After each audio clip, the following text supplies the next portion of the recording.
નમસ્કાર મિત્રો, પંચાયતી રાજ અને સહકાર ક્ષેત્રે ગુજરાતે જે વિકાસ યાત્રા શરૂ કરી છે તે વડાપ્રધાન શ્રી નરેન્દ્રભાઈ મોદીના દ્રઢ નેતૃત્વ અને દૂરદર્શિતાથી જ શક્ય બની છે. સરકારની વિકાસલક્ષી વાતો સાથે પ્રસ્તુત છે ગુજરાત પાક્ષિકનો 16મી જુલાઈનો અંક. ગુજરાતે દેશના સહકાર મોડેલને નવી દિશા આપી છે. તાજેતરમાં કેન્દ્રીય ગૃહ અને સહકારિતા મંત્રી શ્રી અમિતભાઈ શાહ તથા મુખ્યમંત્રી શ્રી ભૂપેન્દ્રભાઈ પટેલના હસ્તે આણંદમાં ત્રિભુવન સહકારિતા યુનિવર્સિટીનો શિલાન્યાસ, વિવિધ લોકાર્પણ સાથે સહકારિતા મંત્રાલયનો સ્થાપના દિવસ ઉમંગભેર ઉજવવામાં આવ્યો.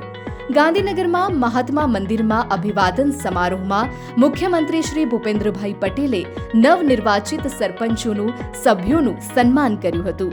મુખ્યમંત્રીશ્રીએ નવા ચૂંટાયેલા સરપંચો અને સદસ્યોને આપણું ગામ આપણું ગૌરવના મંત્ર સાથે ગામના સર્વાંગી વિકાસ માટે કાર્ય કરવાનું આહ્વાન કર્યું.